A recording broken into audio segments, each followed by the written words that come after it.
I'll never forget the way my son smiled when he betrayed me. Not a nervous smile, not an apologetic one.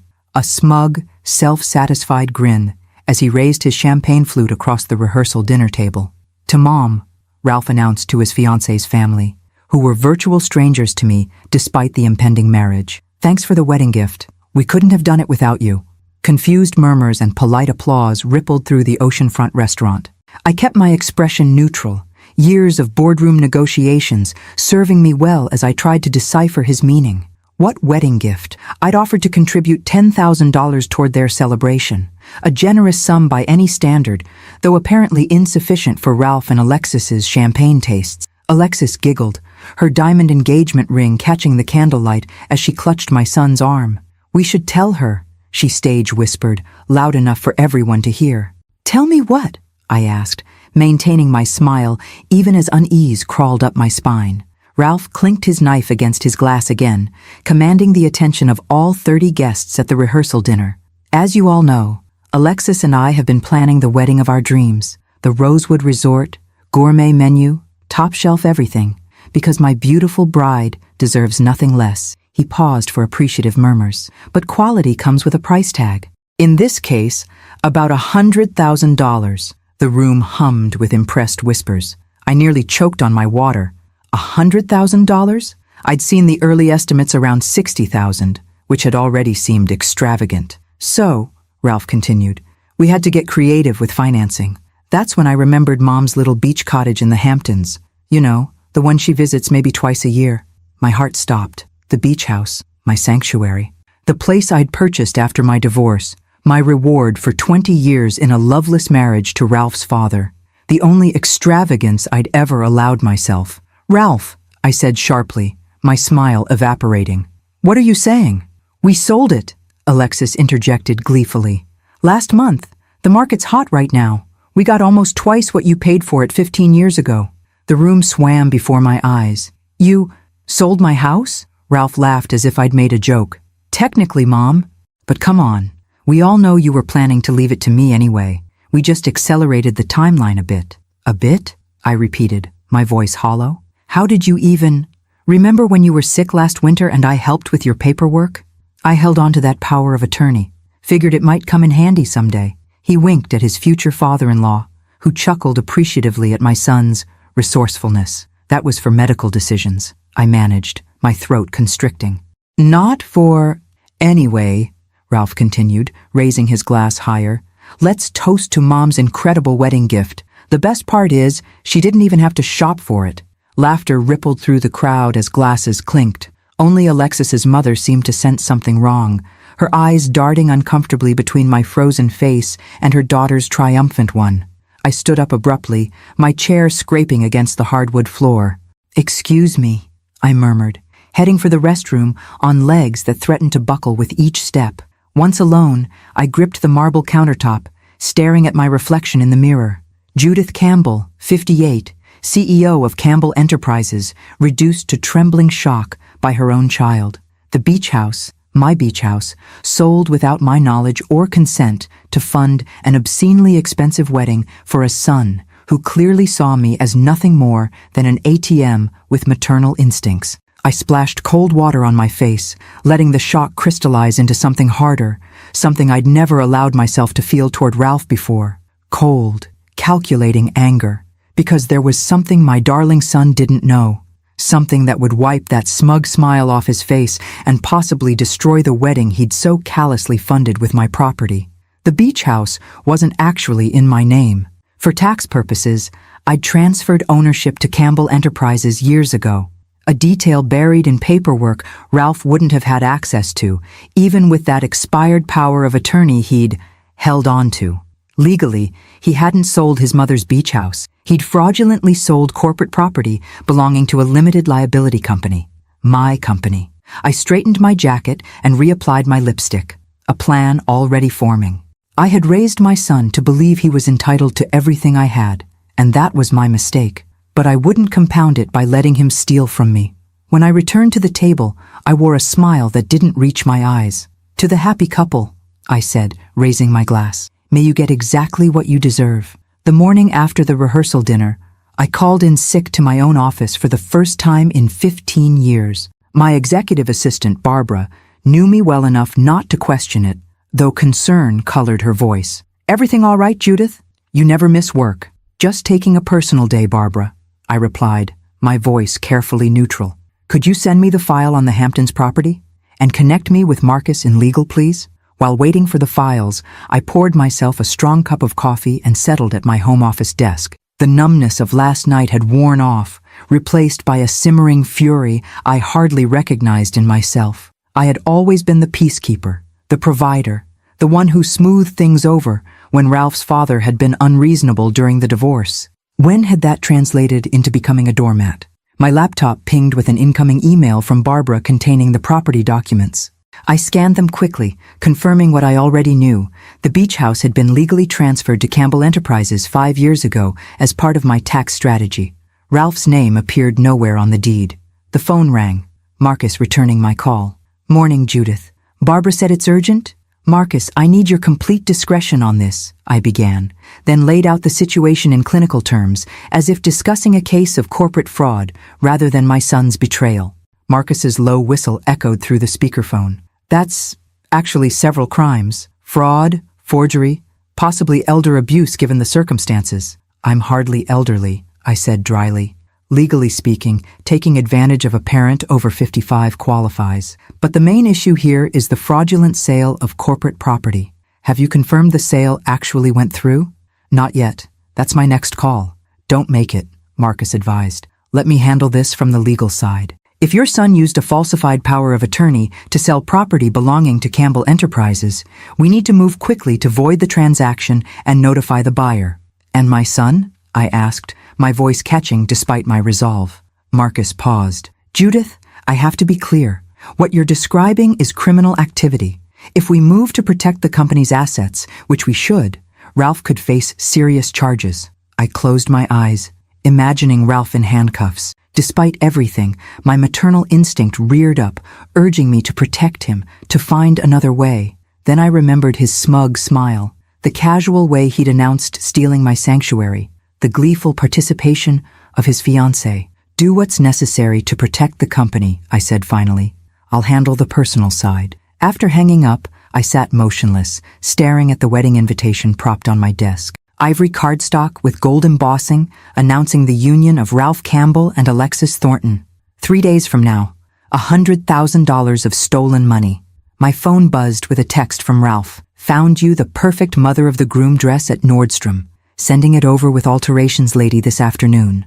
Don't worry about the cost. Don't worry about the cost." As if I hadn't been subsidizing his entire life. College tuition at Yale, the down payment on his Manhattan apartment, the lease on his BMW, the credit card bills that somehow always ended up being my responsibility when he came up short at the end of the month. I'd done it all willingly, telling myself it was what mothers did, what mothers who could afford it should do. What a fool I'd been. My phone rang again, an unfamiliar number with a Hamptons area code. "Mrs. Campbell, this is Richard Oakes from Eastern Shore Realty. I'm calling about the closing on your beach property. There seems to be a discrepancy with some of the paperwork, and we need to—" "Mr. Oakes," I interrupted, "I'm aware of the situation. You should know that the sale was fraudulent. My son had no legal authority to sell that property, as it belongs to my company, not to me personally. You'll be hearing from our corporate counsel shortly." Silence stretched across the line. I see. This is highly irregular, Mrs. Campbell. The buyers have already wired the funds and are expecting to take possession next week. That's unfortunate for them, but the sale is invalid. The property was never mine to sell, or my son's. With all due respect, Mrs. Campbell, your son provided a power of attorney and a falsified document for a property that wasn't in my personal portfolio. I cut in sharply. Would you like to be named as a co-defendant in the fraud case, Mr. Oakes? Because I'm happy to add you if you facilitated this transaction without proper due diligence. More silence then. I'll await contact from your attorneys. After hanging up, I pulled out a legal pad and began making a list. Bank accounts to freeze, credit cards to cancel, trust disbursements to halt. If Ralph wanted financial independence, I would grant it to him, completely and irrevocably. My phone buzzed again with another text from my son. "BTW, can you make the final payment to the Rosewood tomorrow? $50K due before the rehearsal. I stared at the message, marveling at his audacity. Not only had he stolen from me, but he expected me to continue funding his extravagance. Instead of responding, I opened my laptop and began typing an email to the wedding planner, venue, caterer, and every vendor listed on the elaborate spreadsheet Ralph had shared months ago when he'd first started keeping me in the loop on wedding plans. To whom it may concern, I am writing to inform you that contrary to what you may have been told, I will not be financially responsible for any expenses related to the Campbell-Thornton wedding scheduled for this Saturday. As I hit send on the last email, a strange sense of peace washed over me. For the first time since my divorce 15 years ago, I was putting myself first, protecting what was mine instead of sacrificing it on the altar of maternal obligation.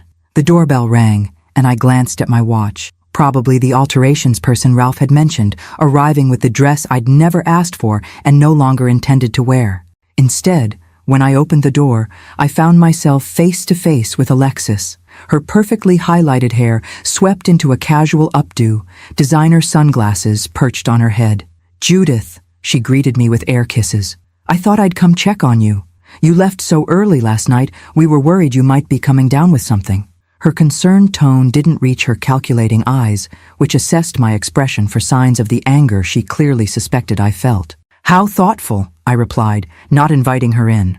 "I'm fine, just taking a day to process things." Her smile faltered slightly. "Process? Oh, you mean the beach house? I hope you're not upset about that.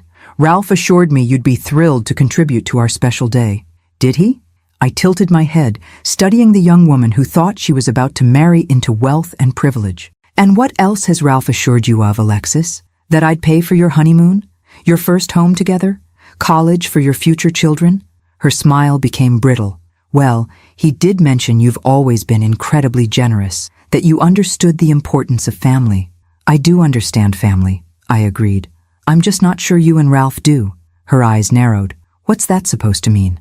"It means," I said softly, "that you should check your mail, Alexis. Both of you. I sent something special this morning." "Our wedding gift?" she asked, brightness returning to her voice. I smiled, thinking of the foreclosure notices and fraud allegations that would be arriving at their apartment via certified mail. In a manner of speaking. "Now, if you'll excuse me, I have important business to attend to."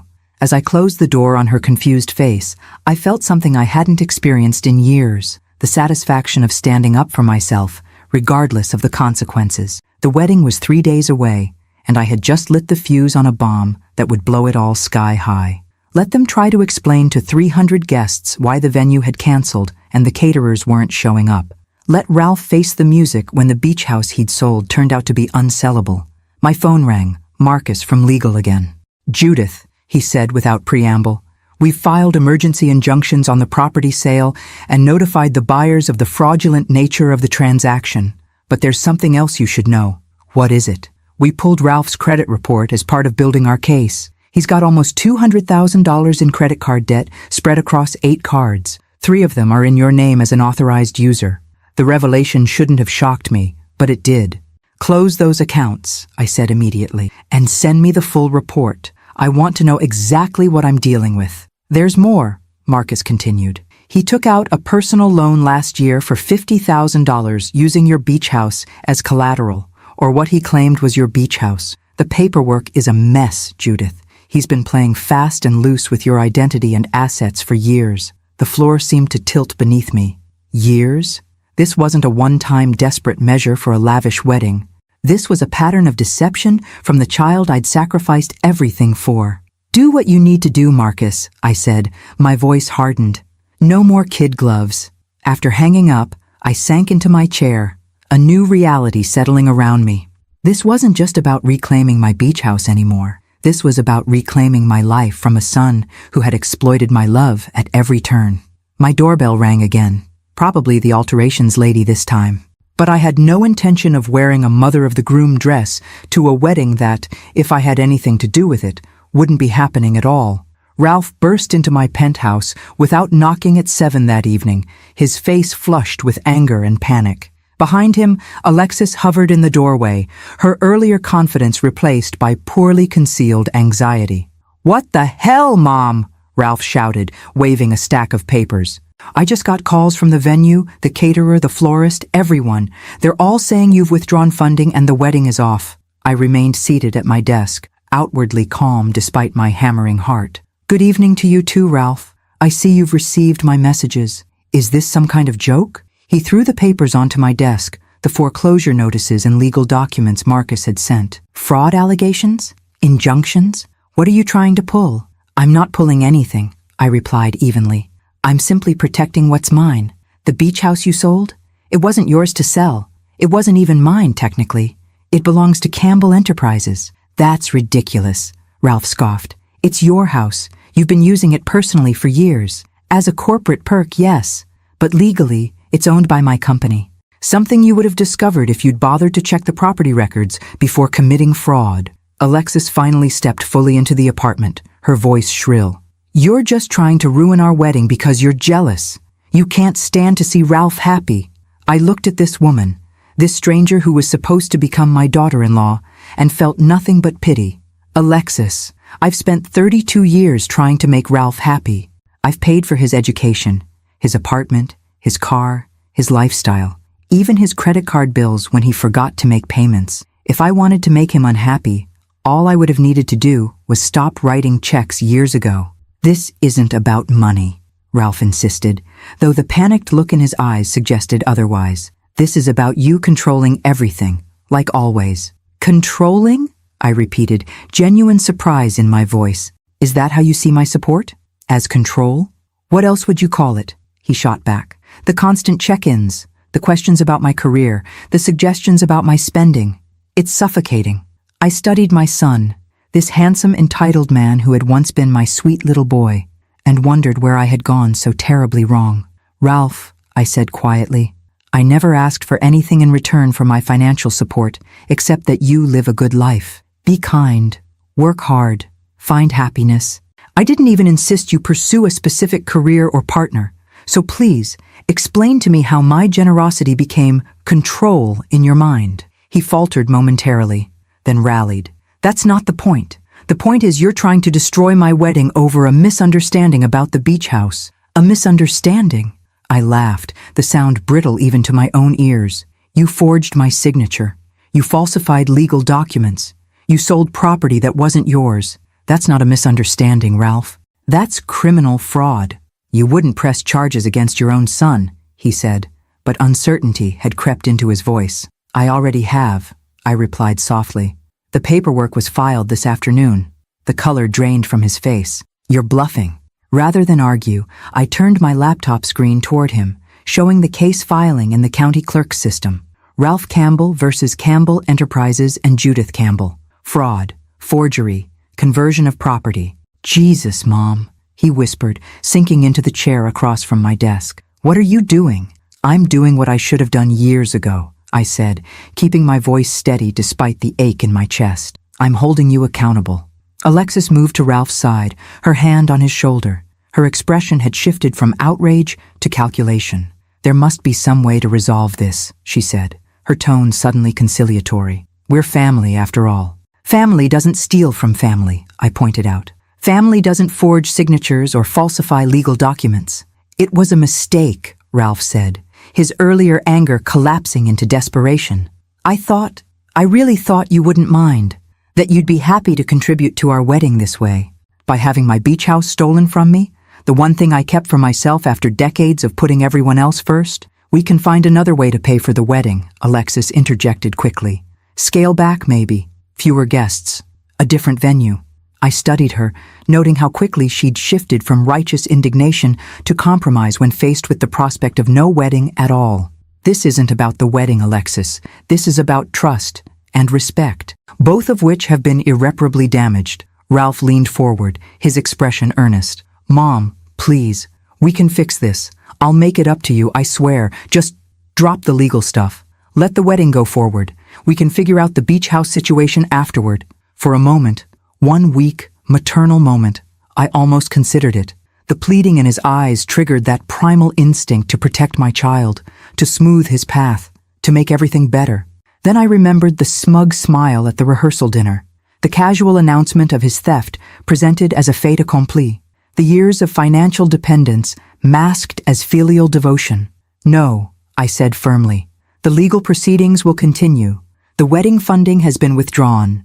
The beach house sale is being reversed. And as of this morning, all financial support from me has ended, including your access to my credit cards, the monthly deposits to your checking account, and the trust fund disbursements I've been authorizing, despite the fact that the trust requirement stipulated employment as a condition. You can't do that, Alexis burst out, her mask of reasonableness slipping. The wedding is in 3 days. Everything's paid for. Actually, it's not, I corrected her. The final payments were due tomorrow. Payments I've informed all vendors will not be forthcoming. And the deposits you made with the funds from the fraudulent house sale? Those will likely need to be returned when the sale is invalidated. Ralph stared at me, genuine fear replacing his earlier confidence. Mom, you don't understand. We have people flying in from all over the country. Alexis's family has invited their entire social circle. We can't just cancel. You should have considered that before selling property that wasn't yours, I replied, surprising myself with my steadfastness. Actions have consequences, Ralph. It's apparently a lesson I failed to teach you, but you're learning it now. He stood abruptly, his chair scraping against the hardwood floor. This isn't over, he warned, his voice trembling with a mixture of rage and panic. You want a war? You've got one. I don't want war, Ralph. I never have. What I want is respect for my boundaries, my property, and my autonomy, something you clearly don't understand. Come on, babe. Alexis tugged at his arm, her social mask completely abandoned now. We need to figure this out. My father knows people, lawyers. We can fight this. As they moved toward the door, I called after them. One more thing, Ralph. He paused but didn't turn around. Check your mail tomorrow, I said calmly. There's something you should see. After they left, I sat in the silence of my apartment, the confrontation replaying in my mind. I had expected to feel guilty or heartbroken after standing up to my son. Instead, I felt liberated, as if I'd finally put down a burden I'd been carrying for decades. My phone rang. Barbara, working late as usual. Judith, she began without preamble. Marcus briefed me on the situation. I've frozen all the accounts Ralph had access to and canceled the credit cards. I've also prepared a press statement in case this goes public, which it might, given the wedding's size and the Thorntons' social connections. Thank you, Barbara, I said, genuine gratitude in my voice. I don't know what I'd do without you. That's what found family is for, she replied quietly. Barbara had been with me for 15 years, through divorce and corporate battles and personal crises. She'd seen Ralph's entitlement grow, had witnessed my enabling of it, and had never once judged me for it. There's one more thing, I said, making a sudden decision. I need you to send a package to Ralph's apartment, certified mail, for delivery tomorrow. What kind of package? I smiled grimly, thinking of the evidence Marcus had compiled, the years of financial manipulation, the forged signatures, the fraudulent loan applications, the kind that ensures he knows exactly what he's facing if he continues down this path. After hanging up, I walked to my bedroom and opened my closet, pushing past designer suits until I found the garment bag in the back, the mother of the groom dress I'd purchased months ago, before I knew my son was capable of such betrayal. A simple, elegant sheath in pale blue that I'd been quietly excited to wear. I removed it from the bag and laid it on my bed, a tangible reminder of the celebration that would now never happen, at least not with me in attendance. Given Ralph and Alexis's determination, they might still cobble together some version of their wedding, though it would hardly be the society event they'd envisioned. My phone buzzed with a text from an unknown number. This is Jennifer Thornton, Alexis's mother. We need to talk. I stared at the message, considering my options. Alexis's family was old money, but cash poor, something Ralph had mentioned with disdain when they'd balked at contributing more to the wedding. They stood to lose social standing if the wedding imploded so publicly. I'm available for breakfast tomorrow. 9 a.m., the Pierre, I texted back, naming a public place where any conversation would need to remain civil. Her response came immediately. I'll be there. As I prepared for bed that night, I found myself wondering if I'd gone too far. If my righteous anger had pushed me to destroy not only my relationship with my son, but his future happiness as well. Then I remembered Marcus's words. He's been playing fast and loose with your identity and assets for years. This wasn't a desperate, one-time mistake. This was the culmination of years of entitlement and deception, and enabling it further wouldn't help Ralph. It would only postpone the inevitable crash when my resources or patience finally ran out. No, I decided as I turned out the light.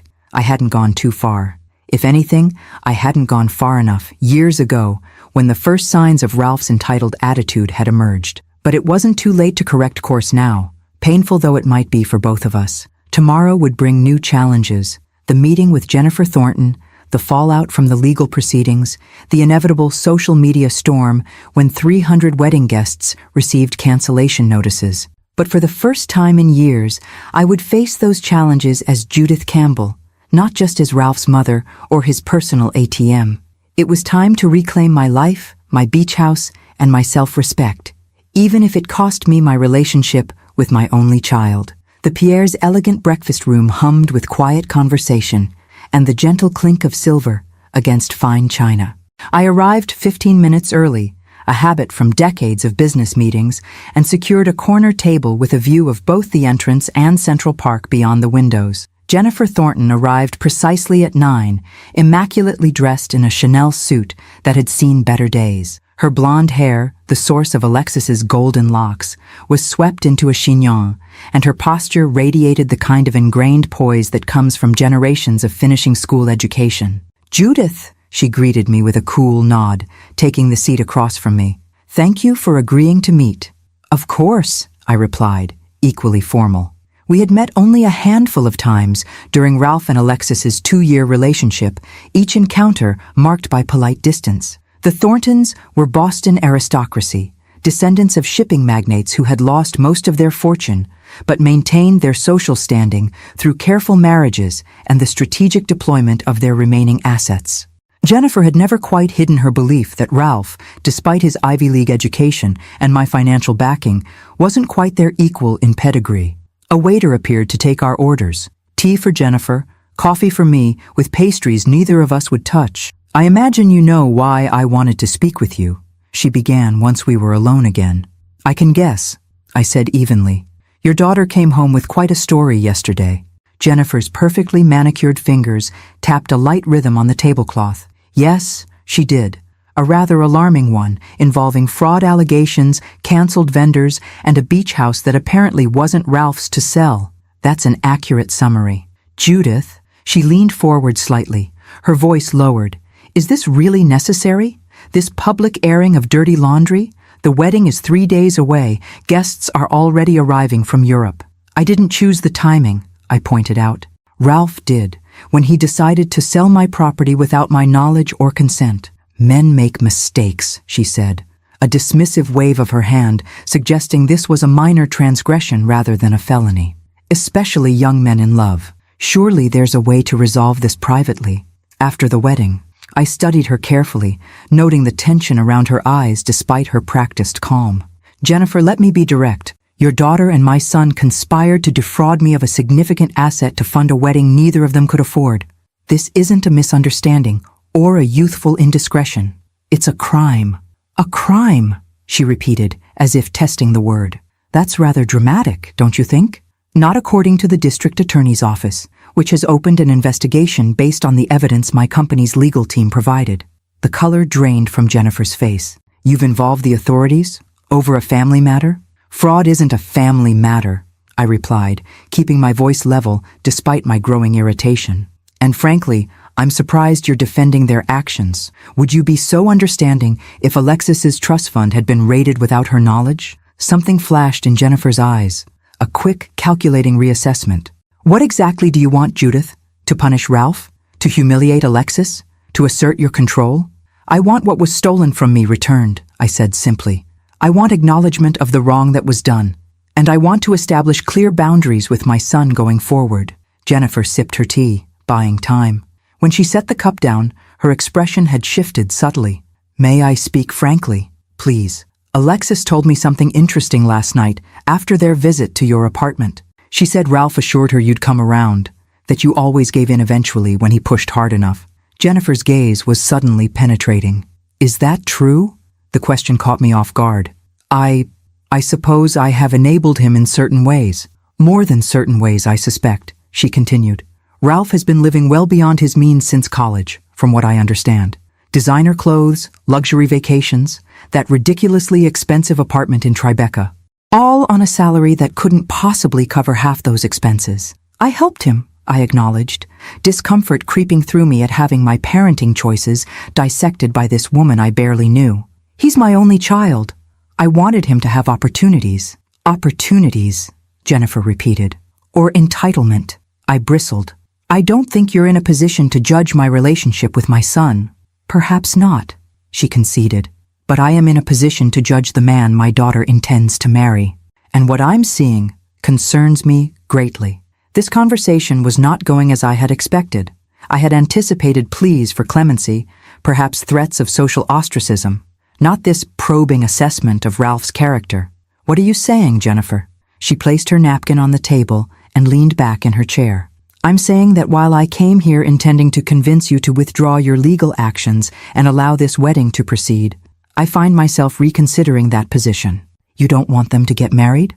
I asked, genuinely surprised. What I want, she said carefully, is for my daughter to marry someone with integrity, someone who solves problems honestly, not by stealing from his mother and expecting her to forgive him because she always has before. The blunt assessment stung, but I couldn't deny its accuracy. Ralph is capable of better, I said, though the defense sounded hollow even to my own ears. Is he?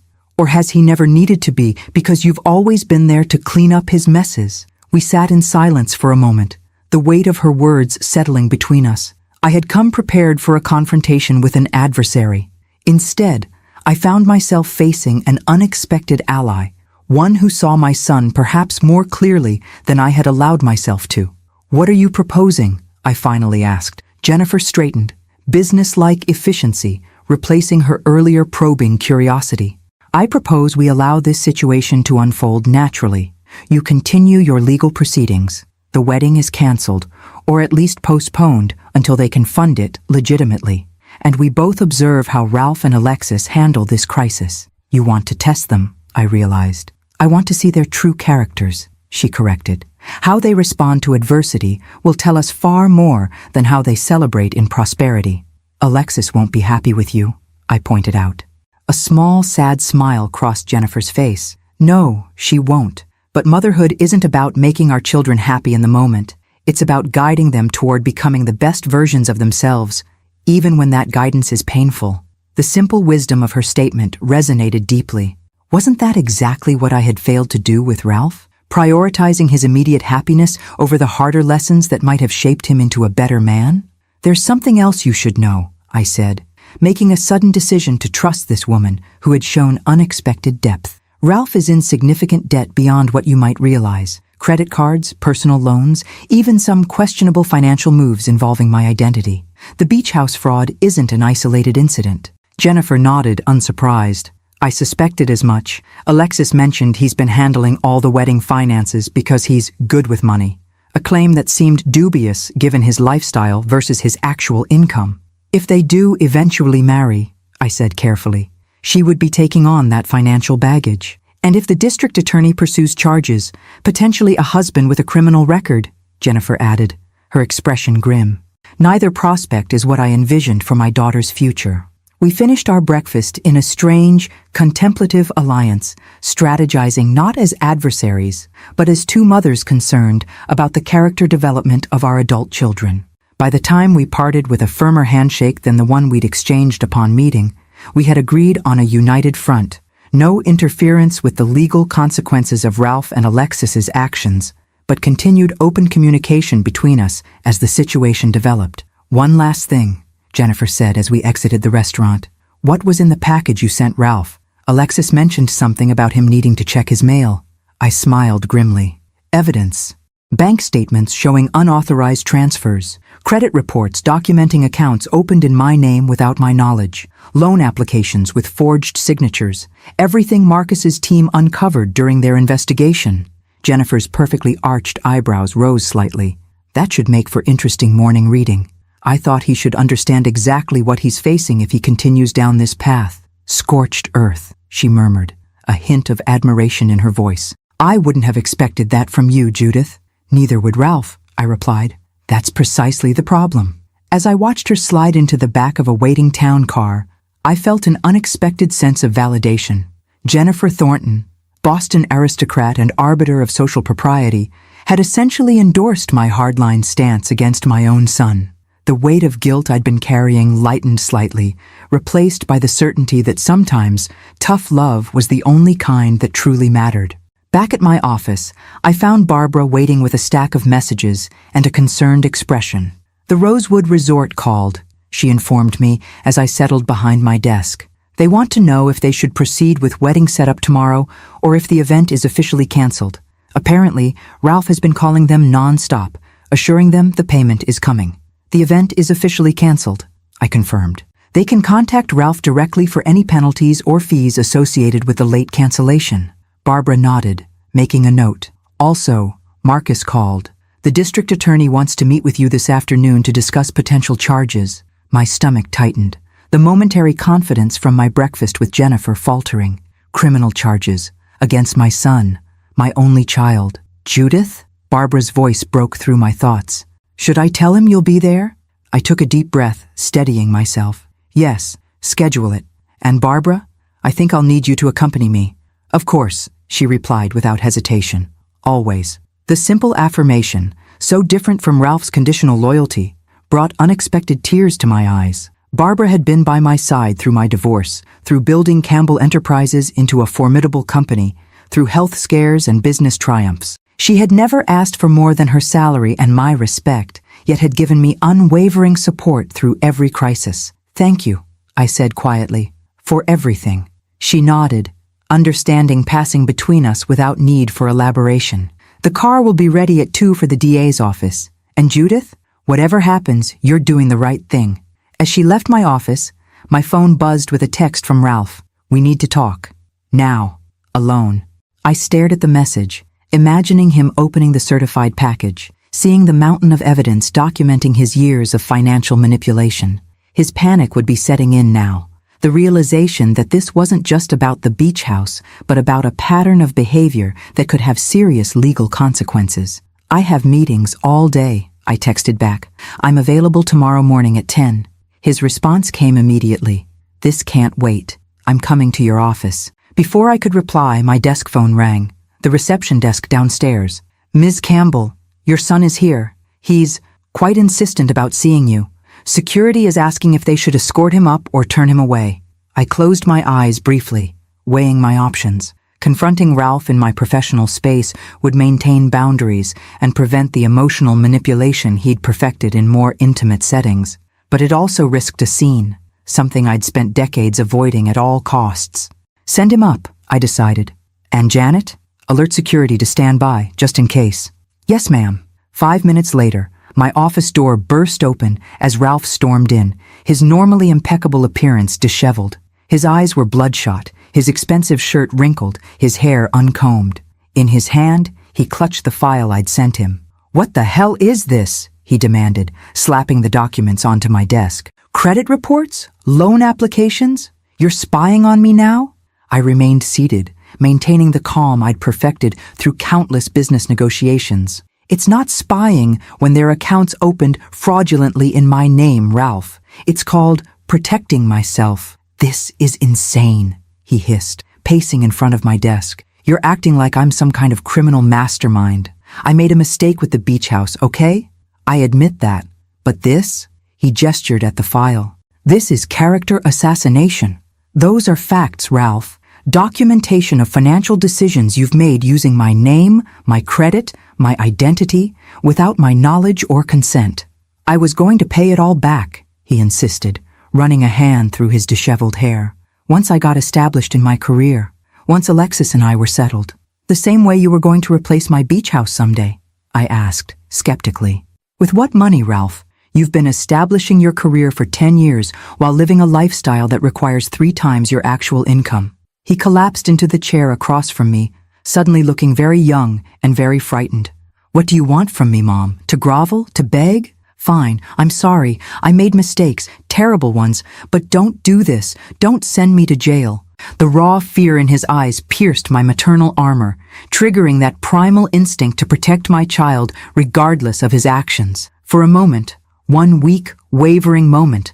I considered calling Marcus, dropping the charges, finding another way. Then I remembered Jennifer's words at breakfast. Motherhood isn't about making our children happy in the moment. It's about guiding them toward becoming the best versions of themselves, even when that guidance is painful. I'm meeting with the district attorney this afternoon, I said quietly.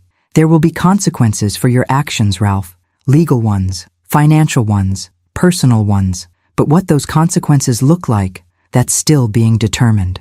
Mom, please, he whispered, tears forming in his eyes. I'll do anything. Just don't let them arrest me. I studied my son, this man I'd raised, this person I'd failed in fundamental ways by shielding him too effectively from the natural consequences of his choices.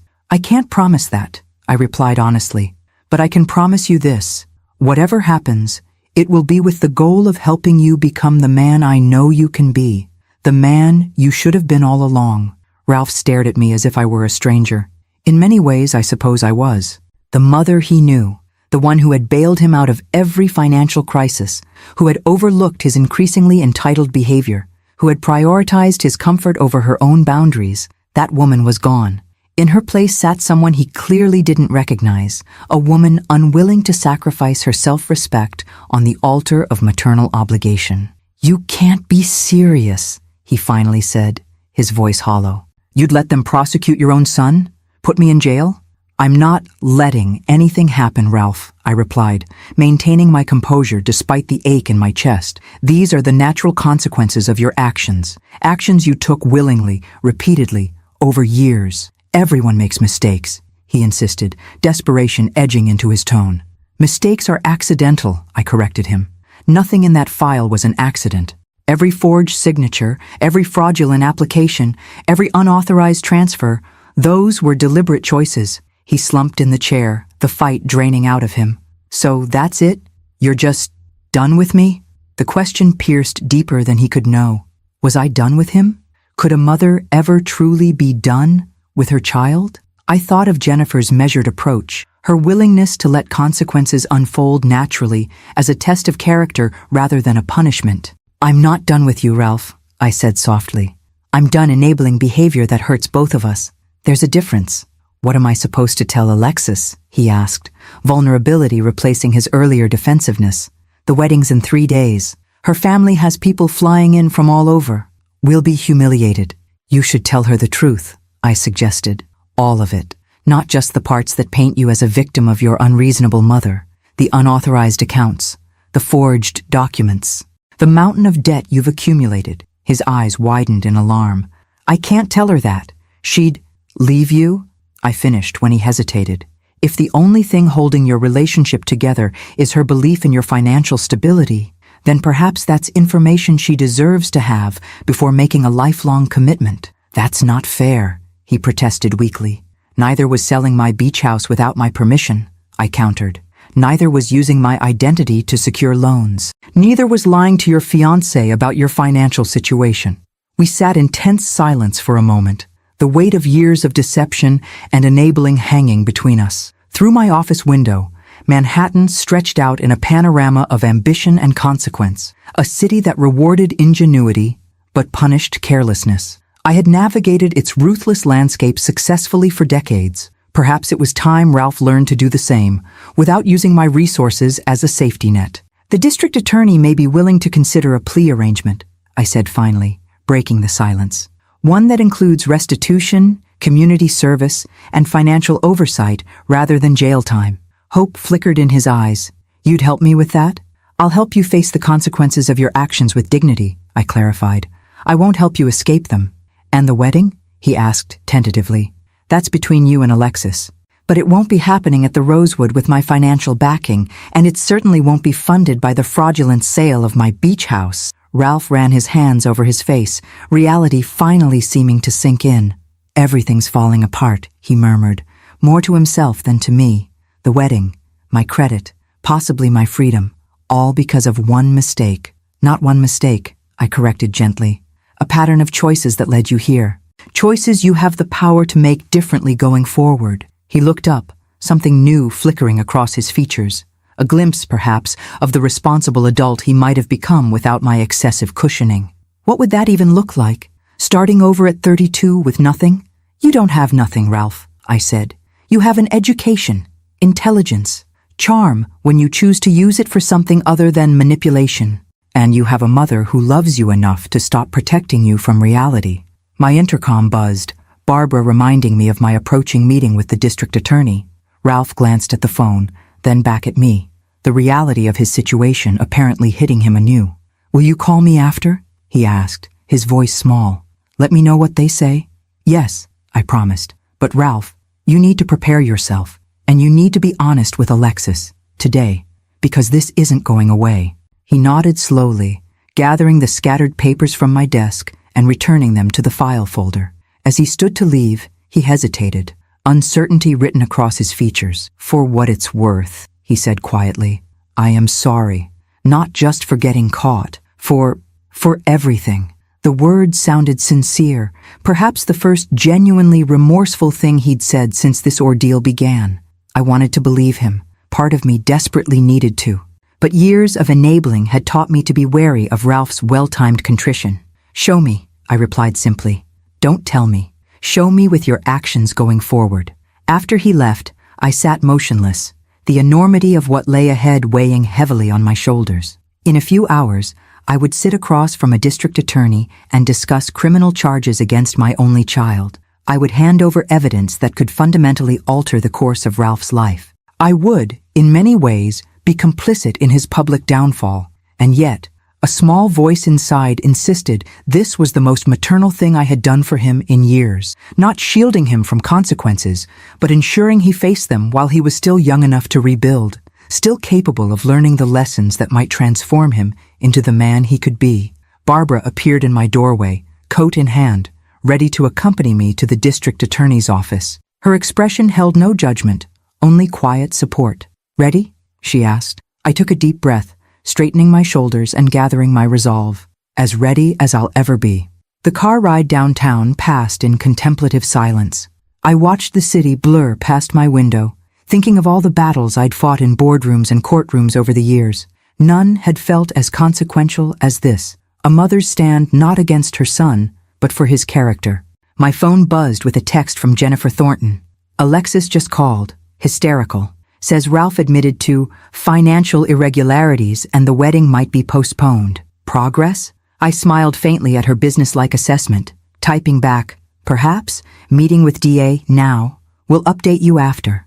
Whatever happened in the next few hours, I was no longer alone in this painful recalibration of parental boundaries. And that, unexpected as it was, felt like its own kind of progress. The district attorney's office was exactly as uninspiring as one might expect. Institutional beige walls, uncomfortable chairs, and the faint smell of old coffee. Marcus met us in the lobby, his normally impeccable suit looking slightly rumpled after what had clearly been a long day of legal maneuvering. They're waiting for us, he said without preamble. I should warn you, Judith. The evidence is compelling. DA Hernandez is taking this quite seriously, especially given the dollar amounts involved. I nodded, steeling myself. And what are our options? Best case? Ralph agrees to full restitution, accepts felony charges, but gets a suspended sentence with probation and financial monitoring. Worst case? They push for jail time given the pattern of fraud. The word jail sent a chill through me despite my earlier resolve. Images of Ralph in a prison jumpsuit, surrounded by hardened criminals, flashed unbidden through my mind. Was I really prepared to let that happen? Barbara must have sensed my wavering because she placed a steadying hand on my arm. One step at a time, she murmured. Let's hear what they have to say first. DA Hernandez was a compact woman with shrewd eyes and a no-nonsense demeanor. She greeted me with professional courtesy but wasted no time on pleasantries. Ms. Campbell, I've reviewed the evidence your legal team provided regarding your son's activities, she began, gesturing to the thick file before her.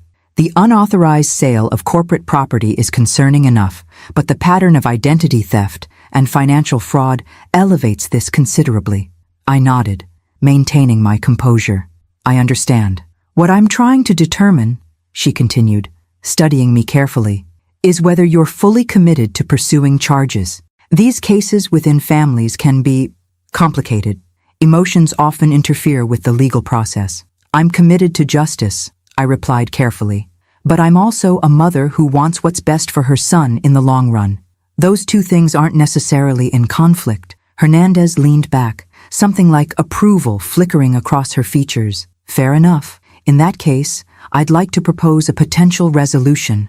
For the next hour, we discussed parameters for a plea agreement, one that would hold Ralph accountable while offering him a path to redemption. Full restitution for all fraudulent transactions. Felony charges on his record, but with a suspended sentence contingent on strict compliance with financial monitoring. 2 years of probation. Community service focused on financial literacy education for at-risk youth. He'll need to surrender his passport, Hernandez added, and agree to regular check-ins with a probation officer. Any violation, no matter how small, would trigger the suspended sentence. And the beach house? I asked. The fraudulent sale? Already being handled by our real estate fraud division. The buyers will be informed that they purchased property through fraudulent means, and the transaction will be reversed.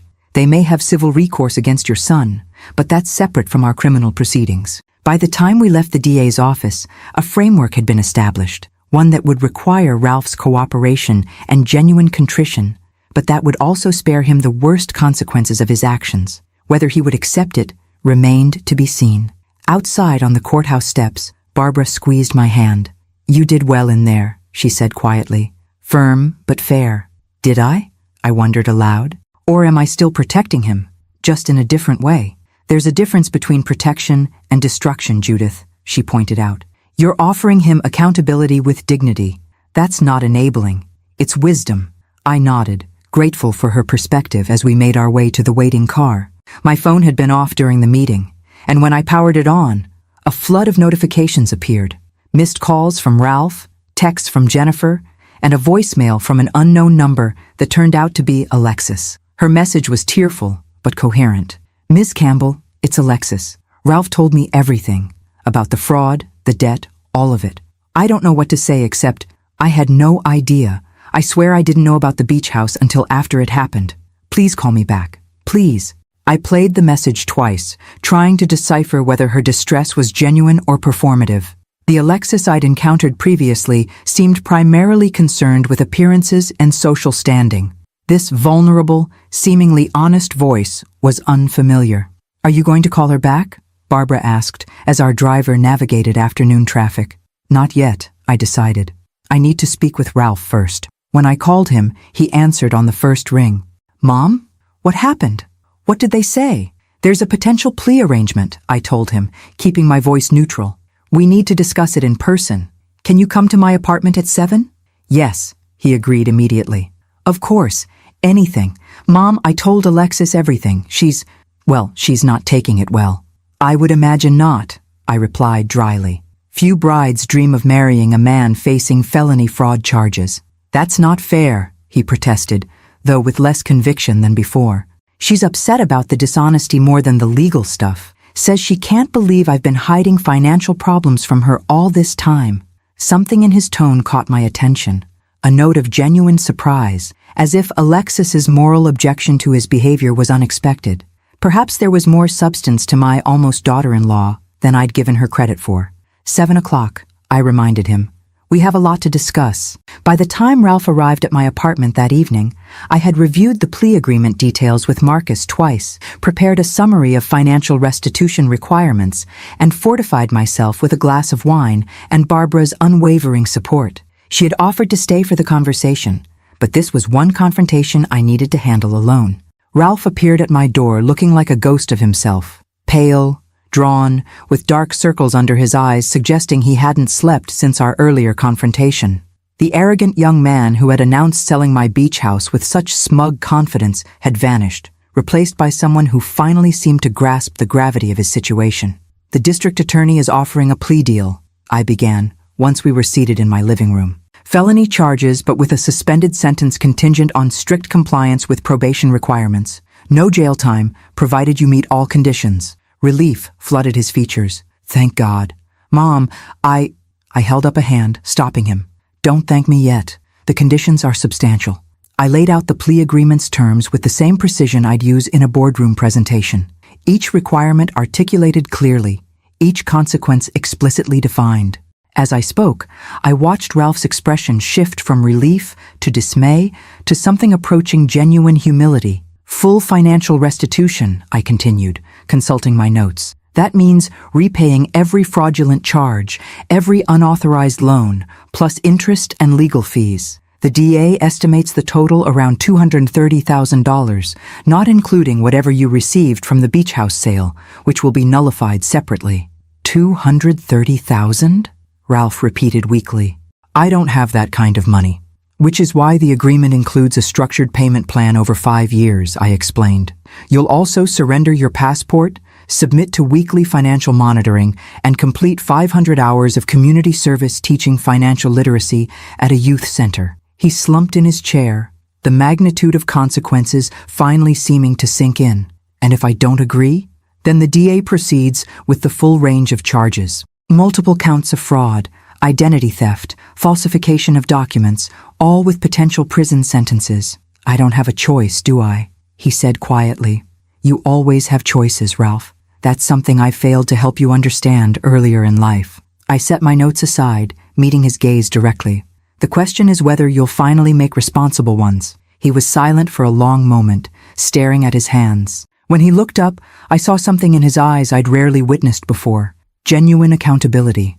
I'll do it, he said finally. All of it. And Mom, I really am sorry. Not because I got caught, but because I betrayed your trust. I don't expect you to believe me now, but I'm going to prove it to you, somehow.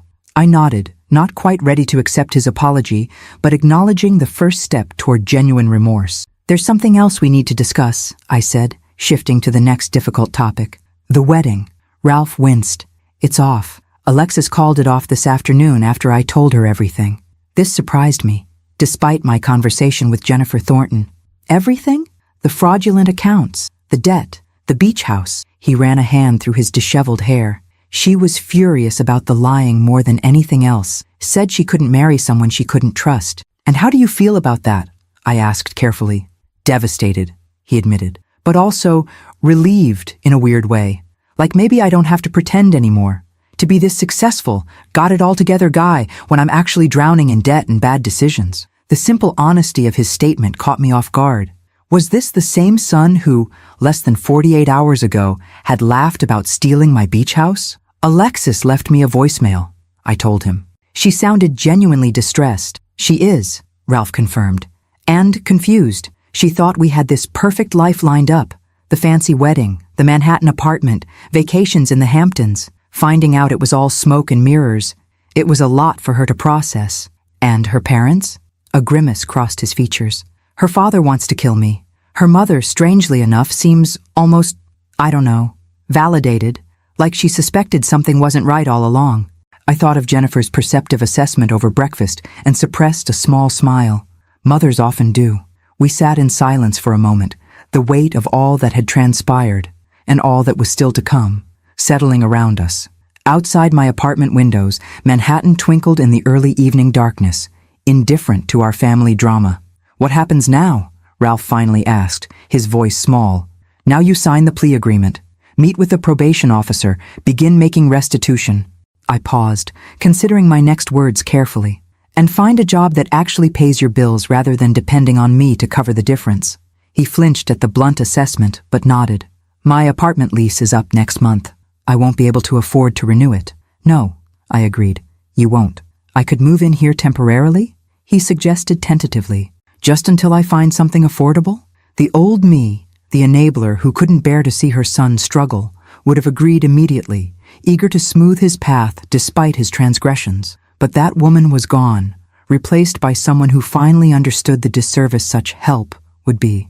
No, Ralph, I said gently but firmly. That's not a healthy option for either of us. You need to stand on your own feet now, completely. Find a place you can afford on your actual salary, even if it's a studio in Queens instead of a luxury apartment in Tribeca.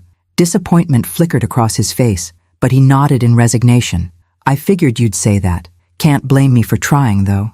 Old habits, I acknowledged with a small smile. For both of us. As Ralph prepared to leave, gathering the plea agreement papers to review with the attorney Marcus had recommended, he paused at the door. The beach house, he said hesitantly. I know the sale will be invalidated, but Will you ever let me visit there again? Someday, I mean, when I've earned back some trust. The question pierced me unexpectedly. The beach house had been my sanctuary, my one purely selfish indulgence in a life otherwise dedicated to work and parenthood. The thought of Ralph there now, after what he'd done, made me instinctively recoil. And yet, someday, I allowed. Not soon. But someday, if you demonstrate genuine change, perhaps. It wasn't much, certainly not the automatic forgiveness he might have expected from me in the past. But it was a small opening, a tiny window of possibility contingent on actions rather than promises. After he left, I poured another glass of wine and carried it to my balcony, gazing out at the city lights. My phone buzzed with a text from Jennifer Thornton. Alexis has officially canceled the wedding. Vendors notified, guests being contacted. How did your meeting with Ralph go? I typed back, progress. Slow, painful progress. Her response came swiftly. The best kind. Dinner next week? I find myself unexpectedly free of mother of the bride duties. I smiled, appreciating her gallows humor in the midst of what must be a social nightmare for her family. I'd like that. As I sipped my wine under the stars, I reflected on the whirlwind of the past 3 days. My beach house stolen and reclaimed. A wedding canceled. Legal proceedings initiated against my own son. Boundaries established that should have been in place decades ago. And yet, amid the wreckage of old patterns and false securities, something new was emerging. A healthier relationship with Ralph, perhaps, built on reality rather than enabling. An unexpected friendship with Jennifer Thornton. And most importantly, a reclaiming of my own worth beyond maternal sacrifice. The path ahead wouldn't be easy. For Ralph, facing the legal and financial consequences of his actions, or for me, learning to love him without enabling his worst instincts. But for the first time in years, it felt like an authentic path rather than a well-worn groove of dysfunction. My phone buzzed again. Barbara checking in. How are you holding up? Better than expected, I replied truthfully. One day at a time. That's all any of us can do, she texted back. Proud of you, boss. 3 simple words that meant more than she could know. I had spent my entire adult life being Ralph's mother, measuring my worth by his happiness and success, learning to value myself independently, to be proud of my own choices rather than living through his, was perhaps the most profound change of all. Tomorrow would bring new challenges. The legal process would move forward. Ralph would begin the long journey of making amends and rebuilding his life on a foundation of truth rather than deception. I would reclaim my beach house, and with it, the peace I'd found there before his betrayal had temporarily tainted it. But tonight, under the vast indifferent sky, I allowed myself to simply be Judith Campbell, not just a mother, not just a CEO, but a woman reclaiming her life one boundary at a time. The next morning brought a flurry of activity I hadn't anticipated. My phone began ringing at 7 a.m. with calls from unfamiliar numbers. Wedding guests, I realized, seeking confirmation of the abrupt cancellation they'd received via email late last night. I let them go to voicemail, having no desire to explain the complicated truth to distant relatives and social acquaintances. Barbara called as I was finishing my coffee. You need to check the Post website, she said without preamble. Page 6 has picked up the story. My stomach dropped. How bad is it? Headline reads, Socialite wedding canceled after groom allegedly defrauds CEO mother. They don't have many details yet, but they mention the beach house and quote an anonymous source close to the bride, saying the wedding was called off due to shocking revelations of financial impropriety. I closed my eyes, imagining the social fallout. While I had been prepared for legal consequences, I hadn't fully considered how quickly this would become fodder for New York's insatiable gossip machine. Are they naming Ralph explicitly? I asked. Yes, Barbara confirmed. Both families, too. The Thorntons' Boston connections make this catnip for the society pages. Wonderful, I muttered. Just what we needed. After hanging up, I checked my email to find a message from Jennifer with the subject line, Damage Control. She had drafted a brief statement acknowledging the wedding's cancellation due to private family matters and requesting privacy during a difficult time. Acceptable? She'd written. My publicist recommends we present a united front. I sent back my approval, grateful for her pragmatic approach to the public relations nightmare. The statement wouldn't stop the speculation, but it might contain some of the more lurid theories that would inevitably circulate. My intercom buzzed, the doorman announcing a delivery. A few minutes later, I was signing for a large manila envelope from Marcus's office. Inside, I found the final plea agreement documents for Ralph's signature, along with a personal note from Marcus. D.A. Hernandez agreed to all terms. Ralph should sign ASAP before the media attention changes the political calculus. I texted Ralph immediately. Need to see you this morning. Legal documents ready for signature. Media has the story. His response was immediate. Saw the post. Coming over now. He arrived looking even more haggard than the previous evening, clutching a copy of the New York Post. The gossip column had been enlarged and printed on the front page of the tabloid, complete with photos of Ralph and Alexis from some charity gala months earlier. This is a nightmare, he said, collapsing onto my sofa. I've had 17 calls from wedding guests, 3 from work colleagues, and 1 from my boss asking if I'm being charged with a crime. Are you surprised? I asked, handing him the plea agreement documents. Actions have consequences, Ralph, sometimes very public ones. He took the papers with a resigned nod. I know. I guess I didn't think beyond getting caught by you.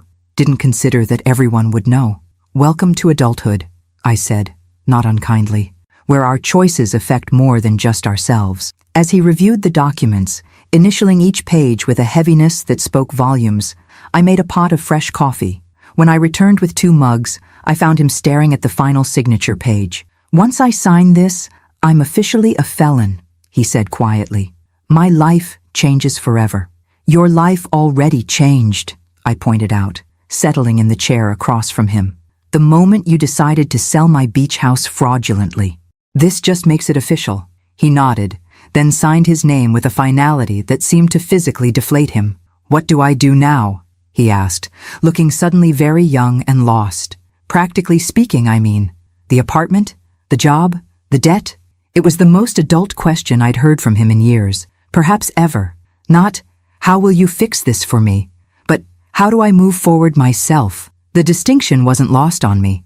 First, you meet with the probation officer and financial monitor assigned to your case, I replied. They'll help establish a repayment plan based on your actual income. Second, you find an apartment you can genuinely afford, even if it's a significant downgrade. Third, you have an honest conversation with your employer about your situation. They'll fire me, he said glumly. Maybe, I acknowledged. Financial fraud isn't exactly a selling point for an investment firm, but hiding it would only compound the problem. He gathered the signed documents carefully, returning them to the envelope. Alexis texted me this morning. Said she's going to the Thorntons' place in Martha's Vineyard for a while to escape the media attention. A wise move, I agreed. Jennifer mentioned something similar yesterday. Ralph looked up sharply. You've been talking to Jennifer Thornton? We had breakfast yesterday, I said, seeing no reason to hide it. She's been surprisingly understanding about the situation. Understanding, he repeated incredulously. Her daughter just canceled her wedding because her fiancé turned out to be a criminal. What's to understand?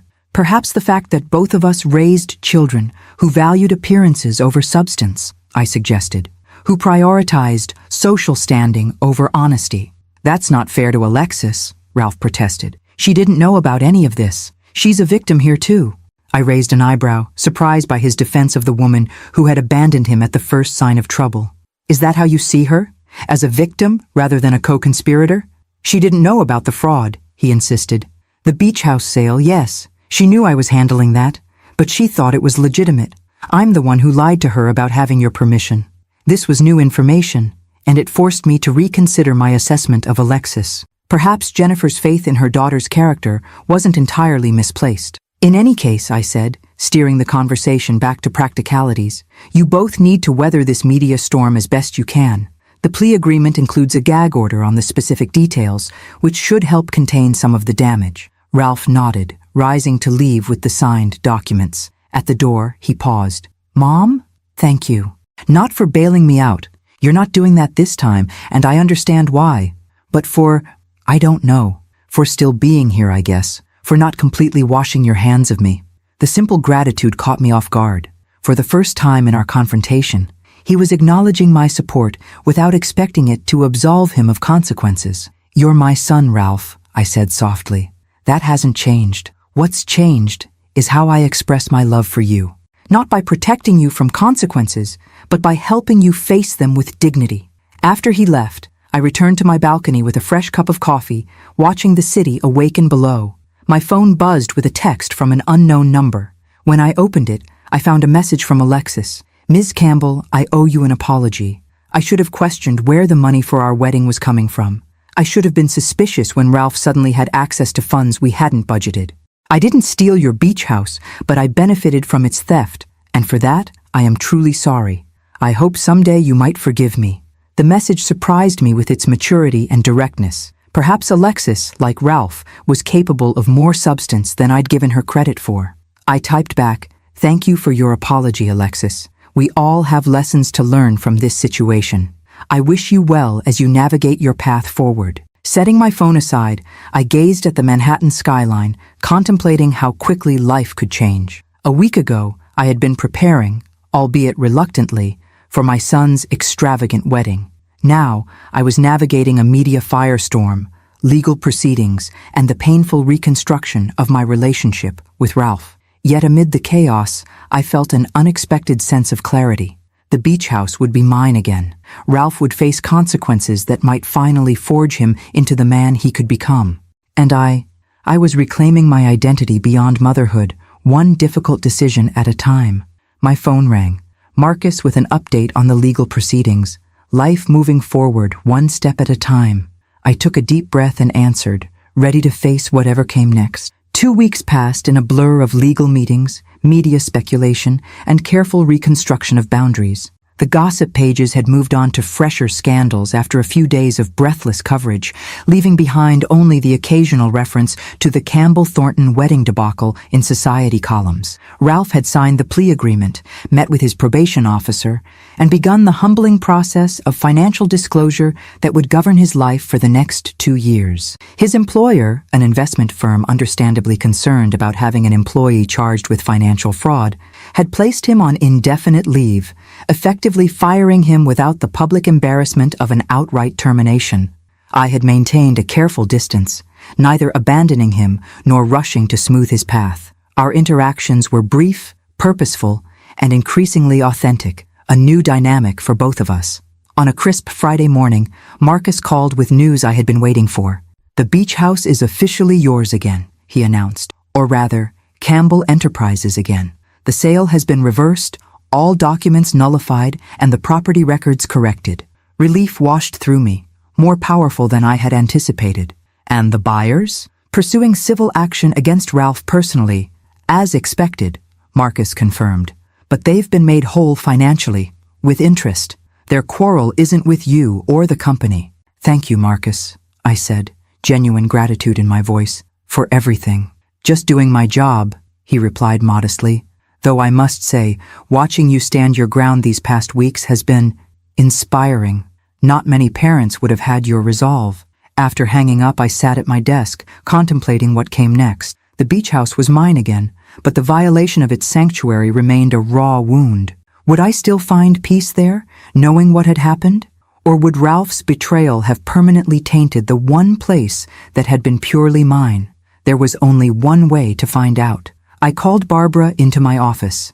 "I'm going to the Hamptons for the weekend," I told her. "Hold my calls unless it's an emergency." She nodded, understanding without need for explanation. "The beach house is yours again?" "As of this morning." "Good," she said simply. "Reclaim it, Judith. Don't let what happened change what that place means to you." The drive out to the Hamptons was familiar yet strange, colored by the knowledge of what had transpired.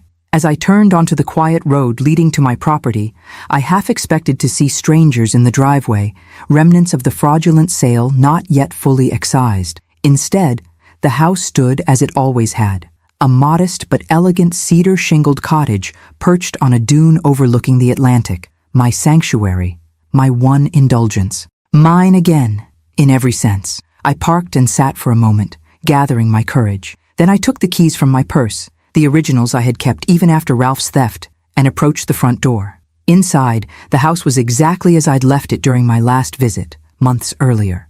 The furniture remained draped in protective covers, the kitchen pristine and untouched, the bookshelves still lined with my collection of novels and biographies. The buyers, it seemed, had never taken possession beyond the paper transaction. I moved through the rooms slowly, reacquainting myself with each space, running my fingers along familiar surfaces. In the master bedroom, I opened the French doors to the oceanside deck, breathing in the salt air and listening to the rhythmic crash of waves against the shore. My phone buzzed. A text from Jennifer Thornton. Heard the good news about the beach house. A victory worth celebrating. Dinner still on for tomorrow night? Over the past 2 weeks, Jennifer and I had developed an unexpected friendship, bonding over shared experiences as mothers of adult children navigating consequential mistakes. Our weekly dinners had become a highlight amid the legal and emotional turmoil. Yes, I replied, looking forward to it. I'm at the beach house now. How does it feel? She asked. I considered the question, searching for the right words. Like reclaiming a piece of myself, I finally typed. Hold on to that feeling, came her response. It's hard-earned. As evening approached, I uncovered the furniture, opened windows to the ocean breeze, and prepared a simple dinner from provisions I'd brought. Sitting on the deck with a glass of wine, watching the sunset paint the water in shades of gold and crimson, I felt the tension of recent weeks begin to ease. This place had always been my refuge, the one space where I was neither CEO nor mother, but simply Judith. Ralph's betrayal had temporarily stolen that sanctuary, but being here now, I realized the beach house's power came not from its physical structure, but from what it represented. My right to prioritize my own needs, to create boundaries, to exist independently of others' expectations. My phone rang, Ralph's number appearing on the screen. For a moment, I considered letting it go to voicemail, preserving this first evening of reclaimed peace. But something in me, perhaps the new honesty I was cultivating in all my relationships, compelled me to answer. Hello, Ralph. Mom. His voice sounded different, less entitled, more measured. Marcus told me the beach house transaction was officially reversed today. I wanted to say I'm glad that it's yours again, where it belongs. The simple acknowledgement, offered without excuses or expectations, caught me by surprise. Thank you, I said after a moment. That means something, coming from you. Are you there now? He asked. Yes, I confirmed. Just for the weekend. Is it the same? Does it still feel like your place? The question revealed an awareness I wouldn't have credited him with weeks earlier, an understanding of how his actions might have damaged not just the legal ownership of the property, but its emotional significance to me. I'm working on that, I answered honestly. Some things can't be undone, Ralph, but they can be healed, with time and effort. I hope so, he said quietly, for the beach house and for us. After we hung up, I remained on the deck, watching stars emerge in the darkening sky. Ralph's journey toward genuine accountability had only just begun, and there would inevitably be setbacks along the way. The entitlement and manipulation that had characterized our relationship for decades wouldn't disappear overnight. But for the first time, I allowed myself to hope that something better might eventually emerge from the wreckage of our old patterns, something built on mutual respect rather than dependence and enabling. As darkness settled fully over the beach, I made a decision. Tomorrow, after breakfast, I would walk to the small local real estate office and inquire about properties in the area. Not to replace this beach house, but to find a second one, a fresh start untainted by past betrayals. Not because I was abandoning this sanctuary, but because I was finally embracing the truth that I deserved not just one space that was wholly mine, but as many as I chose to create for myself. For too long, I had measured my worth by what I sacrificed for others. Now, as I listened to the waves crashing against the shore, I understood that the most valuable gift I could give to myself and to Ralph was the courage to stop sacrificing what mattered most. My beach house was mine again. And more importantly, so was my life. 6 months later, I stood on the deck of my new beach house, watching waves crash against the shore as morning sunlight danced across the water. Unlike my first property further down the coast, this one was perched on a rocky outcropping, offering dramatic views and a sense of solitary grandeur that suited my new perspective. It's breathtaking, Jennifer remarked, joining me with 2 steaming mugs of coffee. Our weekend retreats had become a tradition over the past months, a friendship neither of us had anticipated, but both now cherished. Worth every penny, I agreed, accepting the coffee gratefully. Though my financial advisor nearly had a stroke when I told him I was purchasing a second beach property, Jennifer laughed. The benefits of being answerable only to yourself. That was the heart of it, really. The freedom I'd claimed since standing up to Ralph. The first beach house remained mine, its sanctuary slowly healing from the violation of his betrayal. But this new place represented something different. Not recovery, but growth. A choice made not in reaction to loss, but in celebration of possibility. My phone buzzed with a text from Barbara. Quarterly reports finalized. Everything looking strong. Enjoy your weekend off. In the months since Ralph's plea agreement, Campbell Enterprises had thrived under my refocused leadership. Freed from the constant drain of enabling my son's lifestyle, I had channeled that energy into strategic initiatives that expanded our market share and increased profitability. The board had noticed, approving performance bonuses for the entire executive team. Any word from Alexis? I asked Jennifer, who was scrolling through her own messages. She's settling into the London office nicely, Jennifer replied. The transfer was exactly what she needed, a fresh start away from the gossip and speculation. After the wedding cancellation, Alexis had retreated briefly to Martha's Vineyard before requesting a transfer to her company's London branch. The move had proved transformative, giving her space to rebuild her identity beyond Ralph Campbell's jilted fiancé and the society pages that had feasted on the scandal. And Ralph? Jennifer asked carefully. How is he managing? I sipped my coffee, considering the question. Making progress. Slow, uneven progress, but progress nonetheless. The past 6 months had been a crucible for my son.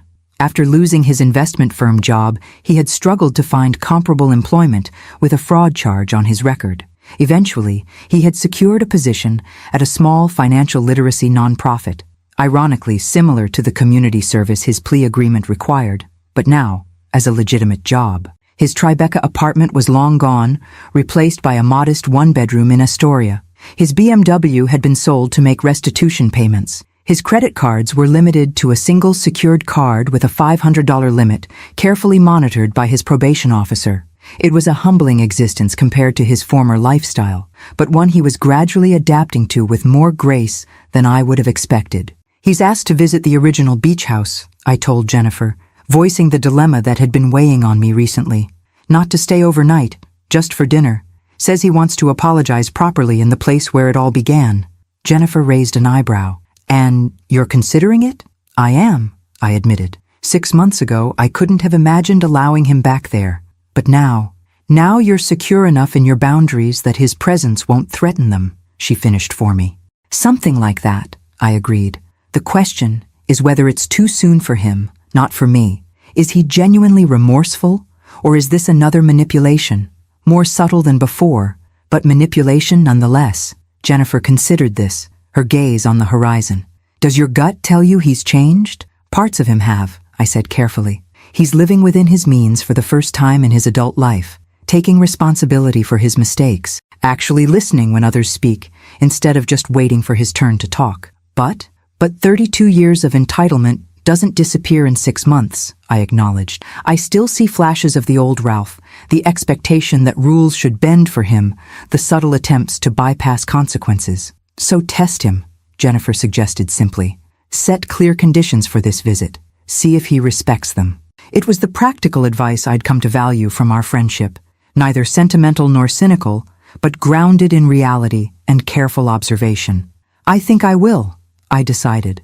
Later that evening, after Jennifer had departed for her drive back to the city, I called Ralph. About your request to visit the beach house, I began without preamble.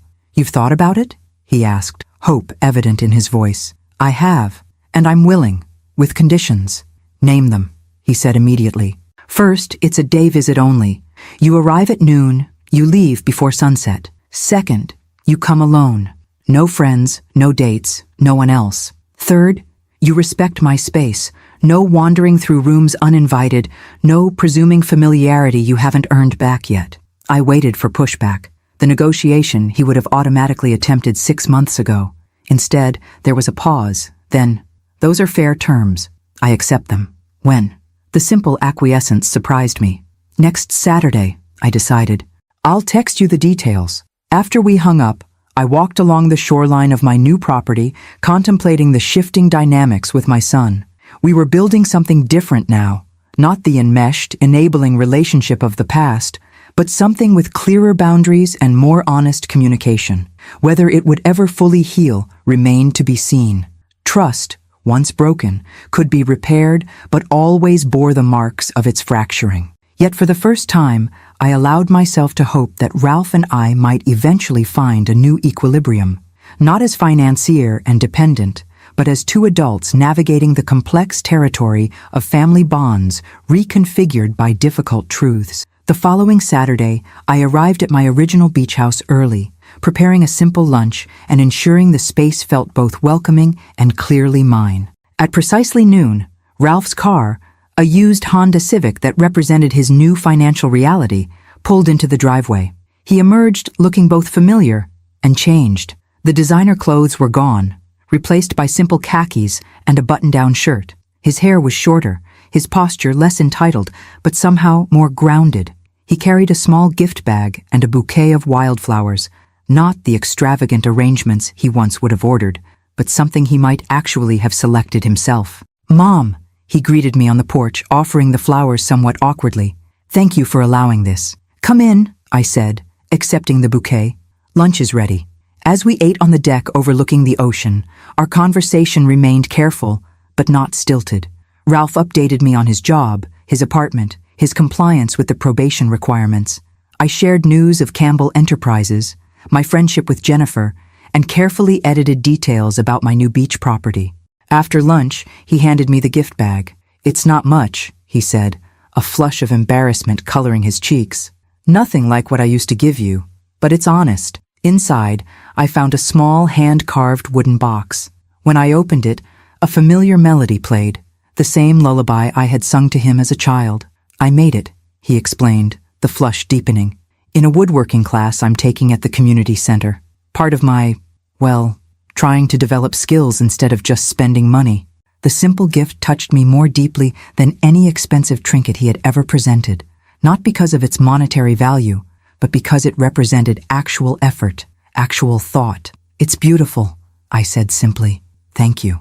As the afternoon progressed, we walked along the beach, maintaining a physical and emotional distance that felt appropriate to our healing, but still damaged relationship.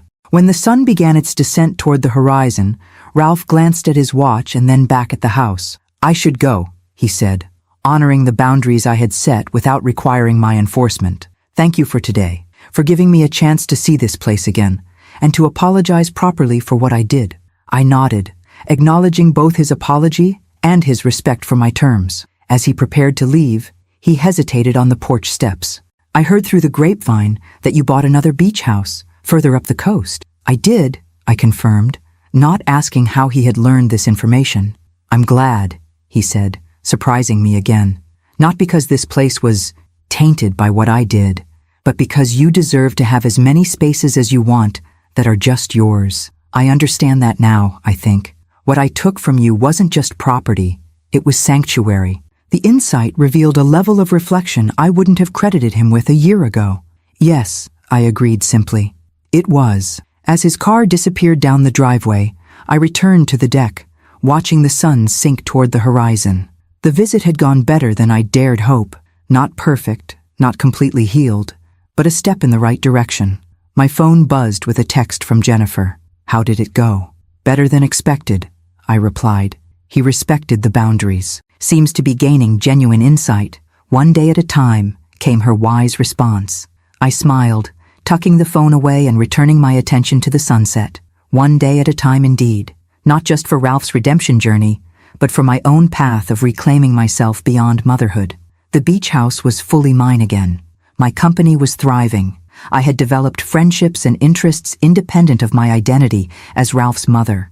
And most importantly, I had learned that love, real love, not enabling or codependence, sometimes meant standing firm while someone you cared about faced the natural consequences of their choices. As darkness settled over the water, I raised my wine glass in a solitary toast to boundaries respected, to sanctuaries reclaimed, and to the unexpected strength that emerges when we finally stop surrendering our own needs to others' demands. My beach house, my life, my terms, at last.